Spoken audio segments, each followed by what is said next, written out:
마태복음 7장 말씀 통해서 좁은 문으로 들어가라, 좁은 길로 행하라, 그 말씀 같이 나누었습니다. 근데 좁은 문, 좁은 길에 대해서 말씀하시고 나서 바로 나오는 말씀이 뭐냐면 거짓 선지자들을 삼가라 하고 말씀하십니다. 좁은 문으로 들어가야 되는데 넓은 문으로 들어가게 되는 가장 큰 이유가 뭐냐 하면은 지난주 말씀 나눈 대로 선지자, 곧 가르치는 자들이 넓은 문으로 가는 자들이 있었기 때문에, 그래서 예수님의 진리를 전하지 않기 때문에, 그들이 진리를 모르기 때문에 잘못된 길을 갔다. 그래 거짓 선지자들로 말미암아서 수많은 사람들이 결국은 멸망에 이르는 넓은 길로 들어갔다 하는 내용을 예수님 지적하시면서 거짓 선지자들이 받아야 될 결말에 대해서 아주 무섭게 책망하셨습니다. 그래서 마태복음 7장 22절에서는 그날에 많은 사람이 나더러 이르되 주여 주여 우리가 주의 이름으로 선지자 노릇하며 주의 이름으로 귀신을 쫓아내 주의 이름으로 많은 권능을 행하지 아니하였나이까 하리니, 마지막 날이죠. 마지막 날에 예수님 앞에 와서 예수님, 우리 예수님 이름으로 사역하고 예수님 이름으로 권능 행하고 선지자 노릇하고 말씀도 가르치고 능력도 행하고 기적도 행하고 많이 했지 않습니까? 얘기할 것이다. 그러나 23절에 그때에 내가 저희에게 밝히 말하되 내가 너희를 도무지 알지 못하니 불법을 행하는 자들아 다 내게서 떠나가라. 무슨 말씀이냐? 구원의 예수님께서 심판서로 오실 때 많은 예수님의 이름으로 사역했던 사람들이 몰려와서, 소위 거짓 선지자인 거죠. 그러니까 몰려와서 이렇게 많이 사역을 했지 않습니까? 예수님의 이름을 위해서 예수님의 이름으로 했습니다. 그래도 나는 너희를 모른다 하리라. 근데 그 이유가 불법을 행하는 자들아 이렇게 말씀하시면서 내게서 떠나가라, 지옥에 들어가는 얘기죠. 기가 막힌 말씀입니다. 사실은 성경은 예수님이 오셨을 2000년 전에 그 상황 속에서 예수님께서 많은 유대인들이 하나님을 섬기는 모습이 지옥 가는 모습이다 그러셨어요. 그 얘기가 뭐냐면 넓은 문으로 가고 있는 거죠. 넓은 문으로. 그 다음에 넓은 길로 가고 있는 거예요. 그 끝이 뭐냐면 멸망의 길이에요. 멸망으로 인도하는 길은 그 길이 넓고 많은 사람이 간다. 그 길이 뭐냐면 거짓 선지자, 잘못된 지도자들이 인도하고 가는 길이었습니다. 그래서 예수님 오셨을 때 복음서에 보면 엄청난 책망을 그들이 받았습니다. 특별히 당시의 종교 지도자들이 너희도 구원에 들어가려고 하지 않고 너희를 쫓아오는 자들도 더 악하게 만든다. 그러면서 구원에 못 들어가게 한다 하면서 책망하셨습니다. 겉으로는 거룩한 모습이 있고 겉으로는 엄청나게 신앙생활 잘하는 같은 모습이 있는데 그 속은 썩었다 말씀하셨어요. 사실 이 말씀 예수님이 하신 말씀이고 마지막 시대를 심판하실 바로 구원의 주께서 하신 말씀이기 때문에 우리는 심각하게 들어야 되는 말씀이다. 그런데 복음서 안에서는 또 예수님께서 말씀하실 때 마지막으로 가면, 예수님이 재림하실 세월이 자꾸 지나가서 마지막으로 갈수록 거짓 선지자가 더 많아질 것이다. 나중엔 너무 많아질 것이다. 그런데 구별하기도 힘들어질 것이다. 그래서 거짓 선지자들이 할 수 있으면 교회를 다니는 그리스도인들까지도 꿰어서 그들이 참된 길을 걸어가지 못하게 할 것이다. 그 시대를 우리가 살아가고 있다고 저는 믿습니다. 그러니까 우리도 긴장해야 되는 것이 왜 그러냐면요, 나는 최고의 신앙의 길을 잘하고 있다고 생각을 했는데 어쩌면 거짓 선지자를 따라서 거짓의 길을 걸어서 멸망과 사망의 길, 그냥 나는 반드시 구원되고 나는 좋은 길을 간다고 생각했는데 들어갈 수 있는 것이 현혹되는 길이다. 오늘 하나님 말씀 앞에서 심각하지 않을 수가 없습니다. 그래서 이 말씀 놓고 참 고민해야 되는 것이고, 이 말씀 놓고 심각하게 신앙생활을 해야 된다. 어떨 때는 만약에 신앙생활이 뭐가 어렵습니까? 아주 쉽습니다. 그러면 둘 중에 하나입니다. 참 신앙의 길, 좁은 문으로 들어가서 길을 발견했든지, 아니면 신앙을 잘 모르는 교사한테 배워서 엉터리 신앙을 배우신 것입니다. 긴장해야 되는 것이죠. 긴장할 수밖에 없는 것이고요. 저는 그래야 된다고. 하나님 말씀은 우리를 그 엣지까지 이렇게 몰아가십니다. 벼랑 끝까지 몰아가시는 걸, 우리 특별히 예수님 말씀은 아주 무시무시한 벼랑 끝에다 우리 몰아가시는 것을 우리는 느낄 수 있습니다. 그래서 오늘도 그 말씀을 계속해야 되겠다고 마음에 들어서 그 말씀을 마태복음 7장을 따라서 요한복음 15장에서 계속합니다. 왜냐하면 예수님께서 지난주 마태복음 7장에서 그 거짓 선지자를 알아볼 때는 간단히 말씀하셨어요. 그게 뭐냐면 그들의 열매를 보고 알라 그러셨어요. 그들의 열매를 보면 그들이 거짓 선지자인지 참 선지자인지 알 수 있느니라. 이 말씀 속에서 우리는 말씀 속에서 분명히 깨달아야 될 것이 있습니다. 그 열매가 무엇이냐 하는 것입니다. 열매가. 그래서 예수님께서는 강조하시면서 좋은 나무가 나쁜 열매를 맺고 나쁜 나무가 좋은 열매를 맺겠느냐? 할 수 없다. 포도나무에 사과가 열리고 사과나무에 포도가 열리기나 그럴 수 없다. 그 비유를 들으시면서 그 열매를 보면 그 나무가 어떠한지 알 수 있다. 가짜 열매는 가짜 열매고 진짜 열매는 진짜 열매다. 그래서 거짓 선지자는 하나님이 원하지 않는 열매를 맺은 자들이다. 그런 뜻입니다. 그러면서 결론을 쉽게 풀어서 말씀하십니다. 그것이 뭐냐면 내 아버지의 뜻대로 행하지 않는 자들은 다 거짓 선지자다. 그러면서 예수님께서는 계속되면서 제자들에게 말씀하실 때 그러므로 나의 이 말을 듣고 행하는 자는 마치 그 집을 반석 위에 지은 자 같으니 하고 우리가 잘 아는 반석 비유, 모래집 비유를 말씀하십니다. 인생을 살았는데 신앙생활 열심히 한 것 같은데 모래집 위에 집을 지면 심판 때 무너지고 반석 위에 지면은 끄떡없다. 근데 반석이 무엇이냐면 예수 그리스도의 말씀을 듣고 따르는 것입니다. 여기서 근데 이제는 거짓 선지자를 분별할 수 있습니까? 분별할 수 있어야 되는 거죠. 예수님의 분별 기준입니다. 분별 기준은 열매를 보는데 그 열매는 곧 하나님의 말씀을 그가 어떻게 따르고 있느냐, 어떻게 대하고 있느냐, 어떻게 가고 있느냐 하는 것입니다. 예수님이 더 말씀하셨을까요? 우리 궁금한 게 더 있습니다. 주님이 계셔서 지금 가르치신다면 제가 제자라면 무릎 바닥 아래 있다면 손 들고 여쭙을 것 같습니다. 그럼 어떻게 하면 열매를 많이 맺습니까? 좋은 열매를, 나쁜 열매 말고. 맞습니까? 질문하지 않아도 예수님께서는 그것을 설명하셨습니다. 그것이 바로 오늘 본문 요한복음 15장에 아주 클리어하게 나온다고 저는 믿습니다. 지난주에 이어서 과연 우리가 인생을 살면서 또 신앙생활을 하면서 어떻게 사는 것이, 어떻게 신앙생활을 하는 것이 하나님이 바라시는 열매가 주렁주렁 열려서 마지막 때 하나님으로부터 칭찬받고 내가 영원한 세계가 열리겠느냐, 또는 나에게 맺혀 있는 열매가 하나님이 바라시는 열매가 아니기 때문에 내가 배웠던 거짓 선지자와 함께 지옥을 들어가는 그런 무시무시한 일을 당하지 않는 말씀이 되었으면 좋겠습니다. 정말입니다. 제 말씀 전하면서 올해는 아닙니다만 한 15년간 계속 매주 말씀을 전하면서 요즘같이 이렇게 하나님의 말씀에 중압감을 느낄 때가 없습니다. 너무 무겁습니다. 왜냐하면 하나님 말씀을 잘못 해석하고 잘못 전하게 되면 거짓 선지자가 됩니다. 받아야 될 벌이 이루 말할 수가 없습니다. 하나님 뭐라 그러시냐면 성경에서요, 너희가 선생 많이 되지 말라 그랬어요. 선생들이 받아야 될 벌이 얼마나 중요한가를 깨닫고 선생 되지 마라. 두렵다는 얘기죠. 무시무시한 자리라는 얘기입니다. 오늘도 물론 목회자가 되고 설교자의 지원자는 그냥 신학교마다 가득가득 넘쳐차고 막 그러는 것 같습니다만은, 그래서 한국 같은 경우에는 어떤 신학교 들어가려면 사수 오수하고 막 들어간다는 얘기를 듣고 제가 깜짝 놀랐어요.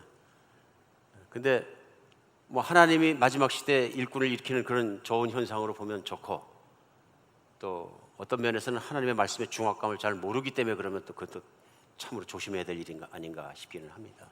무서운 일입니다. 그런다고 도망만 갈 일은 아닌 것이, 반대로 하나님의 말씀을 바르게 깨닫고 바르게 전해서 그 말씀 전함을 통해서 하나님의 임재가 드러나고 하나님의 사역이 되고 하나님의 말씀이 된다 그러면 그것만큼 영광스러운 일은 없는 것입니다. 그러니까 큰 영광과 큰 저주 사이에 칼날을 걷는 것 같은 그런 어려움, 무거운 짐을 진 것 같은 그런 것들이 누르는 것 같아서 어쩔 때는 하나님 설교자 그만하고 싶습니다. 진실로 그런 부담감이 막 올 때가 있고 그렇습니다. 오늘 전 간절한 바람이 하나 있습니다. 하나님 진짜 저를 사용해 주셔서 저를 깨끗하게 해주시고 제 생각과 마음을 깨끗이 비워주셔서 성령을 담는 그릇이 되게 해주시고, 그래서 성령이 말씀하시고 그리스도를 드러나게 하시는 것처럼 예수님이 약속하신 그 임재가 나에게나 듣는 모든 분들에게나 그렇게 드러나게 해주셔서 예수님의 뜻을 이뤄주시옵소서. 차라리 그렇지 않다면 목회자에서 설교자에서 저를 빼주십시오 하는 것이 제 기도 제목입니다. 오늘 말씀이 주님의 말씀이 되길 간절히 바랍니다. 저도 오늘 본문 말씀에 집중하도록 노력하겠습니다.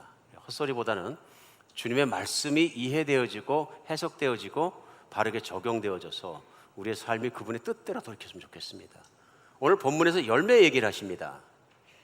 우리 지난주에도 마태복음 7절에서 거짓 선지자는 열매를 보고 알라 그랬는데, 오늘 본문에서는 제자들에게 이렇게 열매를 맺어라를 말씀하십니다. 우리 신앙생활 누구나 잘하고 싶습니다. 어떻게 잘하고냐는 대답이 오늘 본문에 있는 것입니다. 그리고 1절에 나는 참 포도나무여 내 아버지는 농부라 물은 내게 붙어 있어 열매를 맺지 아니하는 가지는 아버지께서 그것을 제거해 버리시고 물은 열매를 맺는 가지는 더 열매를 맺게 할 것을 깨끗하게 하시느니라.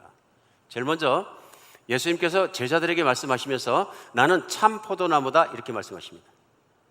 그러니까 뒤집으면 이 세상에 거짓 포도나무가 많다 이런 뜻입니다. 참 포도나무가 아닌 것이 많다 이런 뜻입니다. 나는 참 포도나무이고 내 아버지는 그 참 포도나무를 기르시는 농부신데 그 포도나무가 잘 자라고 틈실한 열매를 맺게 하기 위해서 내 아버지께서는 열매 안 맺는 가지는 잘라버리시고 열매를 맺는 가지는 더 열매를 맺게 해서 깨끗하게 하시느니라 이렇게 비유하셨어요. 우리는 구약 성경을 읽으면서요 하나님 아버지의 마음을 알 수 있습니다. 하나님 아버지는 아브라함을 통해서 이스라엘 사람들을 선택하셨는데요 이스라엘 사람들과 약속을 맺고 그들을 자녀로 삼아주셨어요. 그런데 그들을 향해서 하나님이 기대하시는 것 한 가지가 딱 있는 걸 알 수 있어요. 좋은 열매를 맺는 것입니다. 부르심에 합당한 열매 곧 하나님과 약속을 맺은 언약의 백성에 하나님의 영광을 보여줄 수 있는 삶의 열매를 맺기를 바라셨어요.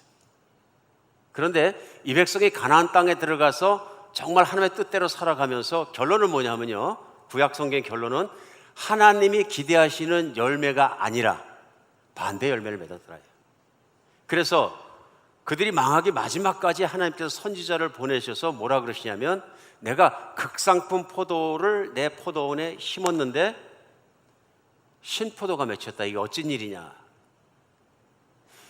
내가 원하는 것은 가나안 땅에 들어가 너희가 살면서 너희 땅이 아니라 하나님의 땅을 다 나누어 줬고 잘 먹고 잘 살게 할 때에 공의와 진실과 정말 그 안에서 사랑이 넘치는 나눔의 삶을 살며 하나님의 성품과 거룩하신 것을 다 드러내기 원했는데 너희는 반대로 과부나 고아도 돌보지 않고 욕심으로 채워지고 전토에 전토를 집에 집을 연해서 욕심이 있는 대로 온 타운에 있는 비싼 집은 다 내 거로 사들이고 부자가 판을 치고 권력이 휘둘르고 이웃나라나 하나님 없는 나라나 똑같은 모습으로 살아가고 있다.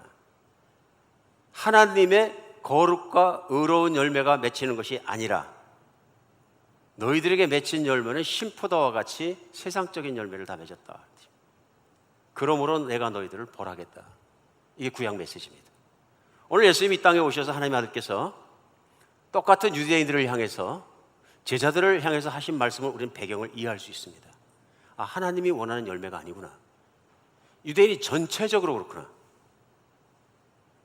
그러면서 제자들에게 길을 주신 건 뭐냐면 너희는 나를 따라와라. 이것이 좁은 문이다. 예수님이 곧 좁은 문이에요.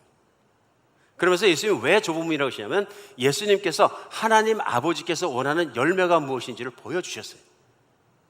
제자들이 볼 수 있게 해주셨어요. 그렇기 때문에 예수님은 자신 있게 말씀하시는 거죠. 나를 따라와서 어떻게 하면 열매인데 내 안에 거하라. 그리고 요한복음 15장은 이제부터는 열매를 그럼 어떻게 맺느냐 하는 것입니다. 제일 먼저는 아버지께서는 너희가 열매를 맺기 원하시는데 좋은 열매 맺기를 원하신다. 그거죠. 그러니까 우리가 신앙생활을 하면서 내가 신앙생활이라는 건 천국 가면 그뿐이야 이렇게 생각한다면 나쁜 열매입니다. 엄청 나쁜 열매예요. 이건 이기주의 열매인 것 같아요. 제가 보기에는 아버지가 원하시는 열매는 그런 것이 아니라 그 천국을 갈 만한 열매를 맺으라 그런 얘기입니다. 그 얘기는 하나님 자녀다운 천국에 합당한 열매를 맺어라 그런 얘기입니다. 그리고 그 열매를 네가 맺는 것이 아니라 맺혀지게 돼 있다 하는 말씀이 오늘 본문 가운데 들어있다 하는 것입니다. 하나님은 열매 맺기를 원하십니다. 우리 많은 분들이 집에서 요즘 고추를 심습니다. 그렇죠? 깻잎을 심고요. 웃으시는데 이민생활 하다 보면은 근데 사실은 그거 심는 것이 노력도 들어가고 돈도 더 들어간다 그럽니다. 그런데 그냥 더운 데 나가서 물을 주고 모기를 뜯겨가면서 그 일을 합니다. 여쭙겠습니다. 왜 합니까 그 일을? 열매 보고 싶어서. 그래서 고추나무를 심었더니 잘 자라가지고 키는 뭐 몇몇 다 커버렸는데 고추는 하나도 안 달렸어요. 어떻게 돼요? 실망시킵니다. 고추나무는 잘 자랐습니다. 맞죠? 고추나무를 잘 자라게 하기 위해서 바라는 건 뭐예요? 열매입니다. 근데 더 기다려봤더니 갑자기 고추나무에서 도마도가 딱 달려버렸어요. 와, 더 큰 것 좋다. 그럽니까? 아니죠. 내가 달리고 싶은 것은 고추예요. 오늘 쉽게 이런 비유입니다. 하나님께서 원하시는 열매가 있다는 것입니다. 근데 그 열매를 맺지 못하든지 그 열매가 아닌 열매를 맺게 되면 이것은 잘못된 것이라는 얘기죠.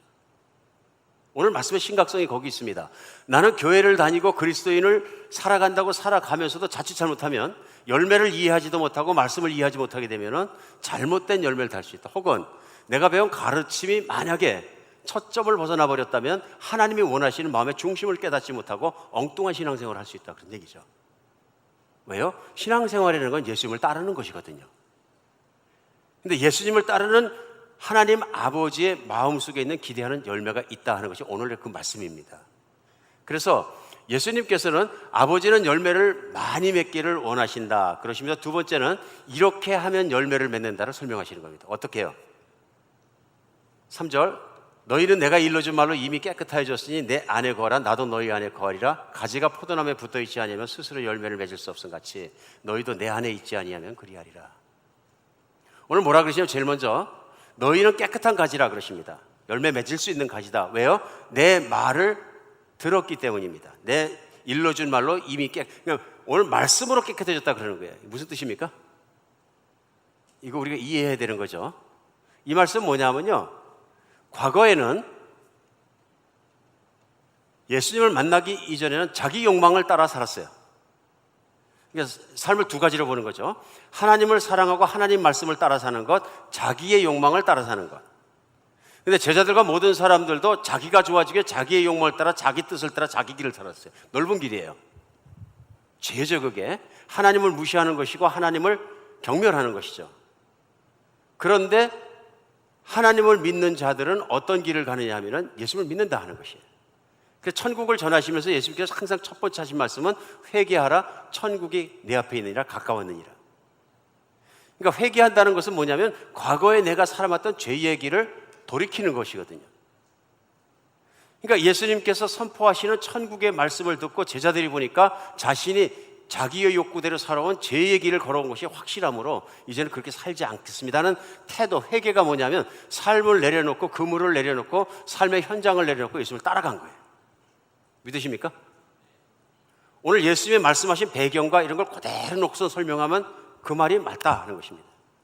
그러니까 다른 사람과 제자의 차이가 무엇이냐면 이제는 예수님이 하나님이 보내신 구원자이시고 바른 길이고 열매 맺는 길이라는 걸 알기 때문에 자기가 살아왔던 길을 내려놓고 예수님을 전적으로 따라가는 사람이 됐다는 것입니다. 그래서 제자와 다른 사람들이 다른 건 전적으로 따라가는 사람들이기 때문에 지금부터는 예수님 안에 있다 하는 것입니다. 예수님 말씀으로 깨끗해졌다는 얘기는 그들이 예수님이 선포하시는 천국의 복음을 듣고 회개해서 돌이켜서 과거의 삶으로부터 돌이켜버렸다는 것입니다. 믿으십니까?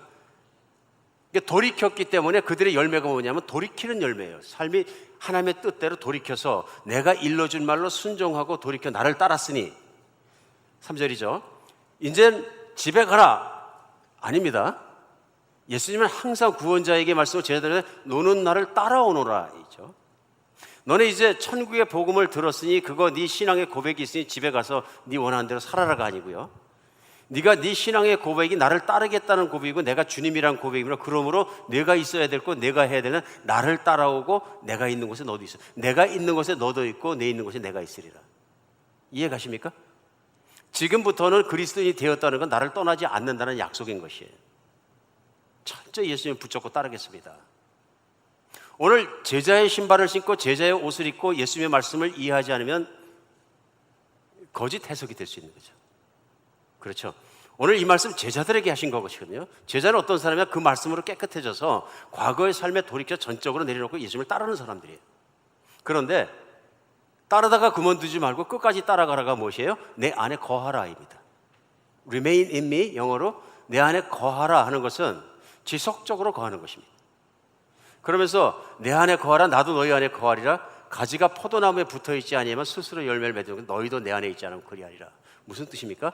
예수님께 딱 붙어있는 존재예요. 너희들은 내 것이 되었고 나는 너희 안에 있을 것이다. 그러므로 우리가 하나 되어서 너는 나에게 붙어있어야 한다. 그 말씀하신 거죠. 오늘 이 말씀 속에서 이게 생각 속에서는 이해가 가는데 도대체 어떻게 살라는 얘기입니까? 여러 가지 생각이 있을 줄 믿습니다. 근데 중요한 건 뭐냐면 그러면 열매를 맺는다는 거예요. 그러면서 예수님 설명은 뭐냐면 너희 스스로 열매를 맺을 수 없다 그러시는 거예요. 너희가 내 안에 붙어 있지 않으면 열매를, 하나님 아버지께서 원하시는 열매를 맺을 수가 없다 그러시는 거예요. 5절에는 나는 포도나무에 너희는 가지라 그가 내 안에 내가 그 안에 가면 사람이 열매를 많이 맺나니 나를 떠나서는 너희가 아무것도 할 수 없습니다. 6절요. 사람이 내 안에 거하지 아니하면 가지처럼 밖에 버려져 마르니 사람들이 그걸 모두 불에 던져 사르느니라. 너희가 내 안에 거하고 내 말이 너희 안에 거하면 무엇이든지 원하는 대로 구하라 그리하면 이루리라. 계속 반복되는 말씀이 뭐냐면요, 열매 맺기 원하느냐? 내 안에 거하라. 내가 철저하게 내 안에 거하게 되면 열매를 많이 맺게 되고 아버지께서 영광 받을 8절입니다. 너희가 열매를 많이 맺으면 내 아버지께서 영광 받으실 것이요 너희는 내 제자가 되리라. 제자가 되는 유일한 길이 뭡니까? 예수님 안에 거하라. 그럼 예수님의 제자의 특징이 뭐냐면 예수님처럼 열매를 많이 맺는 것이다. 자, 이제 생각하겠습니다. 그러면 예수님 안에 거했어요, 제자들이. 그럼 제자들이 거둔 열매는 무엇일까요? 여러분은 그리스도인이 그리스도의 그 맺는 그리스도인의 열매가 무엇이라고 생각하십니까? 우리 성경 신기력이 다 총출동하는 거죠. 지금까지 신앙생활 했던 거, 배웠던 거, 성경 실력, 내가 알았던 거 막 총출동하는 거죠. 열매가 무엇입니까? 하고 물어봤다면 우리 백지를 하나 쏘면은 한참 써야 되겠죠. 얼마나 써야 될까요? 몇 시간 써야 될지도 모르죠. 제일 먼저 뭐가 생각납니까? 예, 갈라디아서 5장 22절로 23절 성품의 열매 9가지 열매 생각납니다. 그죠? 아주 그는 클리어하게 성령의 열매, 육신의 열매, 성령의 열매 두 가지를 얘기하는, 성령을 따라서 하면 이런 열매를 맺고 육신을 따라가면 이런 열매를 맺는다. 성령의 열매 9가지 열매가 주르륵 나옵니다. 또 어떤 것이 있을까요? 이제 생각 안 나십니까? 그럼 대개는 신앙생활하면서 어떤 걸 추구하셨습니까? 지금까지 그것이죠. 그것이 신앙생활의 열매라고 생각하니까 그걸 목표로 삼고 추구하는 것이죠. 성품도 있지만 뭐도 있습니까? 예, 하나님 나라의 일을 하는 것들, 직분을 받는 것들, 교회를 섬기는 것들, 뭐 그런 것들 다 열매죠. 예수님을 안 믿었으면 안 하는 것들이죠. 또 어떤 것들이 있어요? 예, 우리 많은 것들 생각할 수 있습니다. 내가 사람들의 관계 속에서 드러나는 내 행실의 열매들, 선행의 열매들, 뭐 그런 것들이 많이 있을 수 있죠. 우리는 여러 가지 열매들을 생각할 수 있습니다. 또 성경 안에서 그런 열매들, 그럼 그런 열매는 아니란 얘기일까요? 아니란 얘기 아닙니다. 하나님의 열매를 많이 맺는데 열매를 맺는 방법이 열매를 추구하는 것이 아니라는 것을 설명하시는 거예요. 저는 그렇게 생각합니다. 성령의 인격의 열매가 내 안에 주렁주렁 맺히기 위해서는 나는 좀 내 다른 열매보다도 친절의 열매를 좀 맺어야 되겠다. 내가 무뚝뚝한 사람이라 친절하려고 엄청 노력하면 친절이 개발이 되겠지. 많이 노력하겠죠? 그럼 노력 안 하는 것보다 좋아지겠죠? 그러나 나중에는 무슨 열매를 맺게 되느냐 하면요, 내가 그래 친절해졌어요. 그래서 사람들 칭찬도 많이 받았어요. 어떻게 됩니까? 잘못하면 교만해집니다. 왜요? 내가 노력했기 때문에요. 내가 했기 때문에요. 무슨 열매예요? 내 열매입니다. 근데 오늘 다른 얘기를 하시는 거예요, 예수님은. 그러면 예수님을 철저하게 따르고 예수님 안에만 거하게 되면 무슨 열매를 맺었을까요? 쉽습니다. 예수나무입니다. 오늘 뭐라 하시냐면 나는 참 포도나무요 너희는 가지니까 예수님도 포도나무, 따르는 사람도 포도나무입니다. 그런데 특별한 포도나무입니다. 예수님이라는 포도나무입니다. 그러면 예수나무에 붙어 있으면 가지는 예수 가지이고, 그럼 열매는 무슨 열매가 맺혔을까요? 이거는 뭐 초등학교도 해결할 수 있는 3단 논법 아닙니까? 예수 열매. 쉽죠? 그러므로 예수님께 붙어 있으라는 얘기는 당연히 맺어야 될 열매는 예수 열매입니다. 쉽죠? 예수처럼 말하고 예수처럼 생각하고 예수처럼 나가며 예수처럼 살아가며 예수님처럼 사역하며 예수님이 맺어야 될 열매를 나의 삶에서 맺는 것입니다. 뭐라 그러시는 거예요? 내가 나처럼 산다 그러는 거죠. 나처럼 산다. 그러므로 성품도 행실도 삶도 모든 것도 예수님이라면 맺힐 수 있을 그런 열매들을 주렁주렁 달고 있게 된다. 근데 그런 열매를 많이 맺으면 맺을수록 하나님 아버지 보시기에 타락한 너의 모습이 아니라 거룩하고 존귀하고 천국에 합당하고 모든 것에 내 기쁨이 되는 내 사랑하는 아들 예수 그리스도의 열매를 맺었으므로 아버지께서 기뻐하신다. 그러니까 신앙생활이라는 건 전국적으로 뭐냐면요, 예수 열매 맺게 하는 것입니다. 그러면 예수 열매 맺는 것은 노력해서 되는 것일까요? 오늘 본문 말씀은 그게 아니라는 것입니다. 신앙이 해야 되는 일은 철두철미하게 전적으로 예수님을 붙잡고 사랑하고 빠지고 거기 따라가게 되면 그 안에 거하는 건데, 대표적으로 그 안에 그럼 어떻게 거하게 된다는 거예요? 나를 그렇게 사랑하는 사람은 내 말을 따르느니라. 예수님께 맺힌 열매가 무엇이냐면요, 아버지를 사랑해서 아버지 말씀을 따라간 열매입니다. 그래서 어떻게 그러면 그 안에 거하느냐, 거하는 게 뭐냐 했을 때 예수님께서 거하는 방법을 확실하게 설명하신 게 뭐냐면 마지막 절 부분에 있는 것입니다. 읽어드리겠습니다. 9절에 아버지께서 나를 사랑하신 것 같이 나도 너희를 사랑하시니 나의 사랑 안에 거하라. 내가 아버지의 계명을 지켜 그의 사랑 안에 거하는 것 같이 너희도 내 계명을 지키면 내 사랑 안에 거하리라. 어떻게 하면 주님 안에 거합니까? 그러니까 내가 아버지의 사랑 안에 지속적으로 살아가는 것은 내가 아버지의 말씀을 사랑하고 그 말씀 안에 순종하고 살기 때문이다. 얼마까지요? 아버지께서 원하시면 십자가에 내 생명을 모든 걸 던지기까지. 난 아버지의 뜻이 아니면 행하지 않는다. 전적으로 나는 아버지의 뜻과 아버지의 말씀에 따라서. 예수님이 이 땅에서 제자들에게 보이신 가장 큰 것은 그것입니다. 아버지의 뜻대로 산다. 그 결과가 열매가 무엇이냐면요, 아버지의 사랑이 아들에게 다 드러나는데 최종적 열매가 무엇이냐면 부활입니다. 아버지께서 예수 그리스도를 기쁘게 생각하셔서 생명까지 받은 예수 그리스도를 죽음으로부터 일으켜 세우시고 하늘과 땅 안에 있는 모든 권세를 그 아들에게 주시고 승천시킨 사건입니다. 승천시킨 사건이요. 그러니까 제자들이 이해를 못할 말씀들도 중간중간 많이 하셨어요. 그 열매에 대해서도 이해를 못했었는데 요한복음 15장입니다만 16장 다음 장에 가면 예수님께서 뭐라고 하냐면 내가 하늘나라로 올라가야 되는 것들, 가야 되는 것에 대해서 말씀하십니다.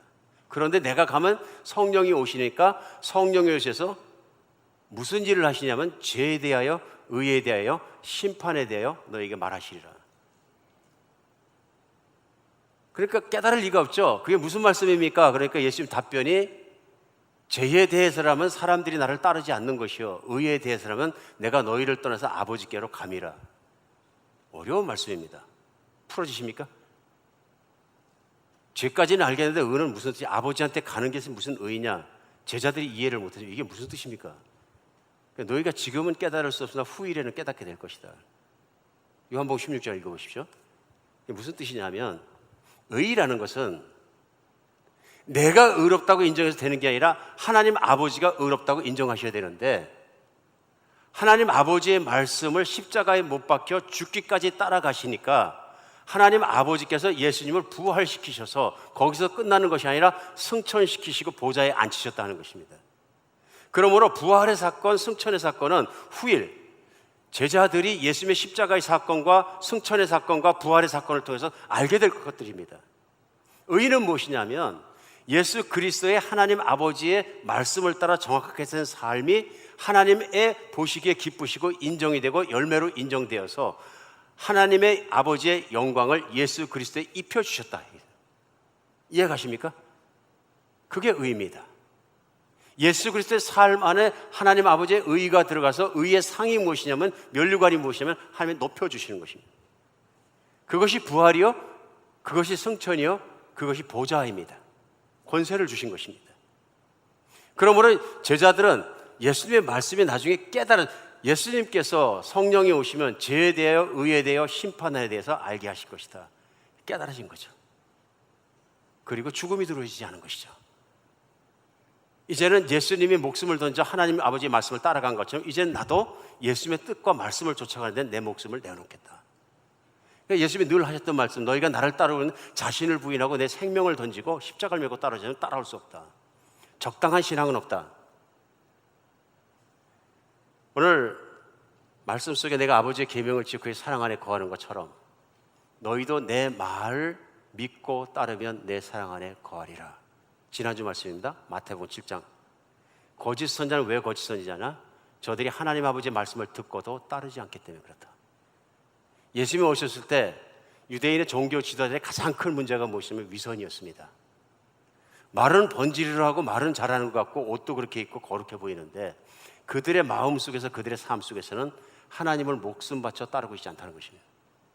하나님의 그 위선을 보신 것입니다. 그들이 원하는 것은 자기가 잘 되는 것이지 하나님의 말씀을 목숨 바쳐 따르는 참 신앙인이 아니고 가짜라는 것입니다. 존 비비어라는 목사님이 계십니다. 미국에. 그분 책에 나오는 내용인데요. 이분이 예수님을 처음 믿고 다녔던 교회가 미국의 대형 교회입니다. 근데 그 교회가 세운 캐치프레이즈가 뭐냐면 하나님을 섬기고 그분을 따르면 그 대가가 반드시 주어진다 였습니다. 그래서 그 교회에서 가장 열심히 하는 게 전도와 선교였었는데요. 그렇게 신앙 훈련을 받고 그 교회에서 예수님을 믿게 되고 이분이 엄청 열심히 하는 분에서 사역자가 됩니다. 7년간 그 교회를 섬기면서 사역자까지 됩니다. 그래서 하루에 일어나면 1시간 반 이상 기도하지 않으면 하루를 움직이지 않았대요. 여러분, 미국 분이 신앙생활하면서 아침마다 1시간 반 기도한다는 건 새벽 기도가 있는 한국 사람을 제외하고는 엄청 희귀한 일입니다. 굉장한 신앙이고요. 영혼 구원을 위해서 말도 못하게 기도했고 또 그 일 위해서 계속 뛰었고 그렇게 살았다는 거예요. 어느 날도 1시간 반 동안 기도를 계속하고 있는데 자기의 가슴 속에 하나님이 말씀하시는 것 같이 들렸다 이렇게 고백을 합니다. 그것이 뭐냐면 존, 너는 잘못 기도하고 있다. 그래 다짜고짜 이분의 반응은 뭐냐면 마귀야 물러가라. 기도를 방해하는. 자꾸 들리니까 나중엔 걱정이 돼서 이제 하나님이십니까 이렇게 됐는데 이제 아무리 생각해도 하나님이 맞는 것 같다고 믿어져서 그럼 제가 무엇을 잘못했습니까? 너는 기도를 잘못한다. 잘못 구하고 있다. 그래서 이제 물어보게 된 거죠. 하나님, 그럼 제가 뭘 구해야 됩니까? 너는 나와 친밀하게 되는 것을 구해야 된다. 사역은 열심히 하는데 나하고 친하지 않다. 여러분, 전도도 하나님이 원하시는 것이고 복음을 전하는 것과 또 선교하는 것도 하나님이 원하시는 열매입니다. 여기서 문제는 뭐냐면요, 그 열매를 맺으려고 내가 노력을 하다 보면 전국적으로 무엇을 위해 열심히 뛰냐면 나를 위해서 뛰게 됩니다. 그러다 보면 뭐가 일어나냐면요, 하나님과의 관계는 친밀해지지 않습니다. 그런데 친밀하지 않은 것 같으면 일을 더 열심히 하게 되는 거예요.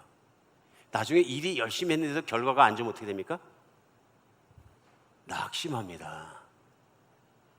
가슴이 툭 떨어지고 낙심합니다. 아주 잘 되면요, 자칫 잘못하면 자랑하게 됩니다. 왜요?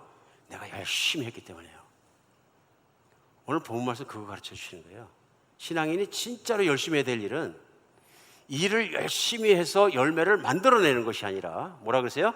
나에게 붙어 있으면 열매는 저절로 맺느니라. 너에게 기대하는 것은 나의 열매이지 네 열매가 아니다. 그런. 오늘 전도하지 마라, 선교하지 마라, 그 열심히 잘못돼 그런 얘기가 아니고요.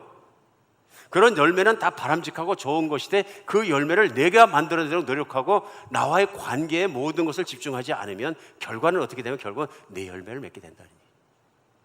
세상 열매를 맺게 되고요, 그로 말미암아 교만해질 수도 있다. 당연히 그렇죠.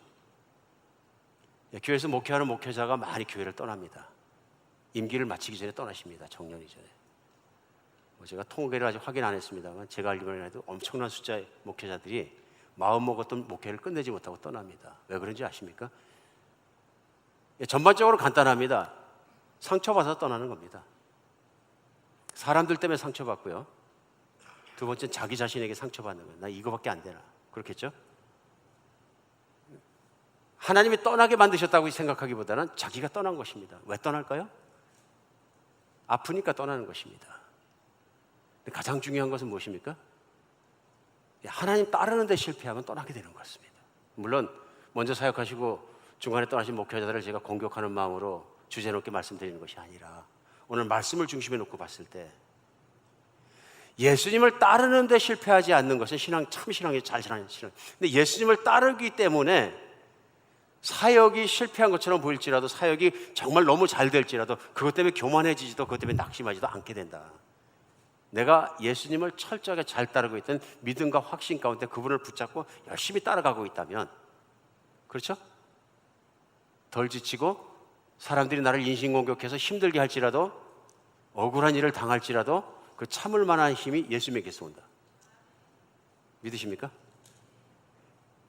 아주 간단한 얘기 같지만 심각한 차이입니다. 아무리 사역자가 사역을 잘하는 것 같고 영광스럽고 하나님의 영광이 보이는 것 같아도 예수님을 진심으로 따라가는데 실패하면 그는 실패한 사역자라. 더 심하게 말하면 거짓 선지자라. 결국은 그렇기 때문에 바른 메시지가 나가지 않고 바른 길을 찾지 못하면 자기만 그런 것이 아니라 사람들도 그런 길을 갈 수 있게 된다. 무서운 말씀입니다. 어떤 교리를 확 틀어서 가르쳐서 꼭 그런 것이 아니라 예수님은 전혀 다른 각도, 예수님을 따르는 데서 실패하면 거짓 선지자다. 오늘 가장 중요한 건 예수님 안에 붙어 있는 것입니다. 관계입니다. 우리는 하나님과의 관계 속에서 하나님의 자녀가 되기 위해서 구원받았습니다. 하나님 나라의 일을 하는 것은 하나님과 함께 하는 것입니다. 이렇게 생각하죠? 어떤 분들이 생각할지 모릅니다. 안에 거하라. 난 예수님을 믿으니까 예수 믿는 사람 다 예수님 안에 거하는 거지. 맞는 말입니다. 예수님 안에 거하는 거죠. 여기 한 가지 사실이 간과한 것이 있습니다. 그 다음에 내가 예수님 안에 거해야 됩니다. 맞습니까? 예수님은 거하도록 부르셨습니다. 그 다음에 할 일은 뭐냐면 내가 예수님 안에 거해야 되는 것입니다. 오늘도 말씀하시잖아요. 내가 너희 안에, 너희가 내 안에 함께 있으면 저절로 열매를 맺는다. 따르는 사람이, 믿는 사람이 할 일이 있는 것입니다. 그래서 정말 힘써 예수님을 따르는 것입니다. 이렇게 생각해 보죠. 어떤 사람이 어떤 집에 입양이 됐어요. 그래가지고 그 사람은 그 집에 아들이 되고 딸이 됐습니다. 아들이 되고 딸이 됐으니까 아 좋다. 그리고 그 집에 들어가지 않고 따로 살았어요. 가족입니까? 복잡해지죠. 그러니까 우리가 교리적으로 한 번 믿으면 내가 구원받았기 때문에 난 하나님의 자녀가 됐어. 이제는 나는 뭐 적당히 살아도 조금 타협해도 이게 살다 보면 나는 천국 가. 하나님 말씀과는 전혀 맥이 다릅니다. 지금 맞습니까? 가족이라는 것은 내가 그 집에 입양돼서 호적에 등재된 것뿐 아니라 그 집에 들어가서 부모하고 형제들하고 살아야 되는 거예요. 믿으십니까? 이해가 되십니까? 하나님의 초청은 내 가족으로 내 자식으로 살자 하는 초청이에요. 이건 컨티뉴입니다. 내 존재가 바뀌고 삶이 바뀌고 내 모든 게 바뀐 거예요. 이제는 하나님의 진짜 살아계신 하나님의 내가 자녀가 되었고 이제는 자녀가 되었기 때문에 그분의 뜻대로 사는 거예요. 그분의 품 안에서 그분의 모든 보호하신 가운데서. 그런데 나는 구원받고 가 살도록 해주신 건 좋지만 내 당분간 내 이 세상을 사는 동안 내 마음대로 살다 들어올게요. 아니란 얘기입니다. 아니란 얘기입니다. 오늘 말씀 속에서 우리는 분명히 깨달아야 되는 것이 예수님 안에 거하도록 노력해야 된다는 거예요. 진리 안에 거하고 믿음 안에 거해서 예수님만 따라가도록 항상 집중하고 이것이 그렇게 살아가는 것이 그런 태도가 그런 방식이 인생에서 가장 중요한 것이 되어야 된다. 왜? 열매를 다른 열매를 맺거나 못 맺으면 아버지께서 실망하시고 아버지께서 기대하신 열매가 있는데 예수 열매입니다.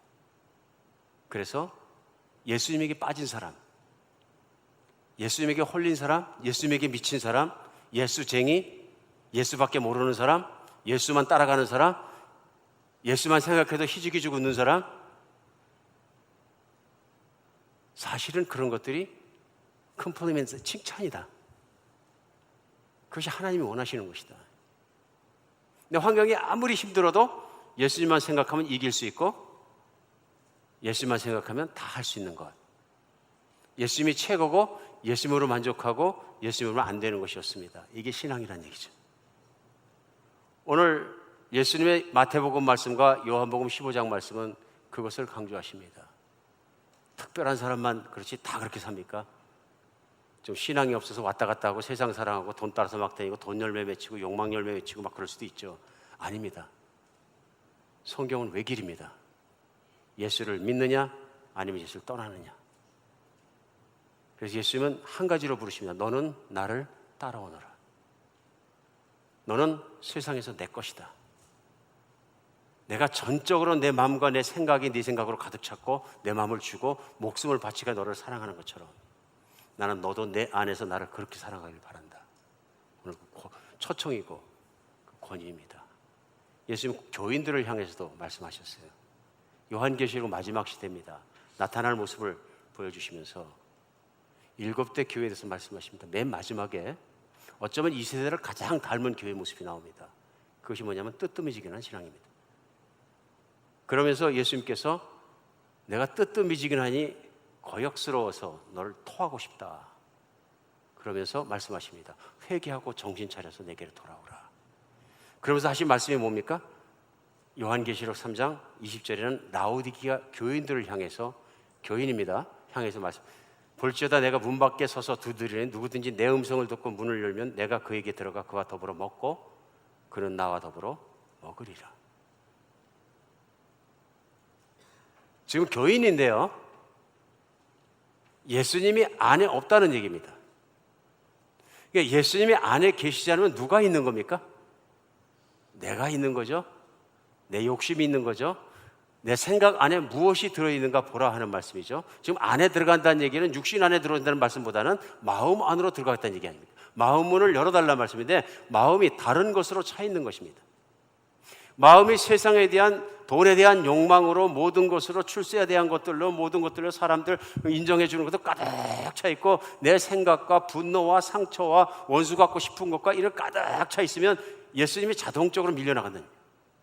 그렇죠? 예수님 어디 계시냐? 교회는 다니는데 밖에 계시다는 얘기예요. 그러니까 지금 낙킹하시는 거예요. 내가 내 안으로 들어가게 해달라. 그 이유는 뭐냐면 내 삶이 뜨뜻미지근한 이유는 내 마음과 생각을 장악하고 있는 것들이 따로 있다는 거예요. 회개한다는 얘기는 그것들을 버려버리고 Let me in. 내가 너에게 들어가게 네가 문을 열어줘서 내가 들어가서 너를 다스리게 해주라. 그러니까 너는 내 안에 있고 나는 너 안에 있고 우리가 아버지 안에 있을 때 너는 최고의 블레싱 받은 존재가 된다. 내가 너를 최고로 만들어주겠다 이 얘기죠. 뜨뜻미지근한 교회는 난 널 버릴 거야 거기서 끝나시는 게 아니라 그 사랑이 뭐라고 그러시냐면 바른 길로 우리 가자 부르고 초청하고 계신 것입니다. 오늘 말씀을 마음으로 담는 여러분과 제가 되었으면 좋겠습니다. 오늘 예수님께서는 반복해서 한 가지 말씀, 내가 아버지의 말씀을 듣고 따라서 그 사랑 안에 거한 것처럼 너희도 내 말을 믿고 따라라.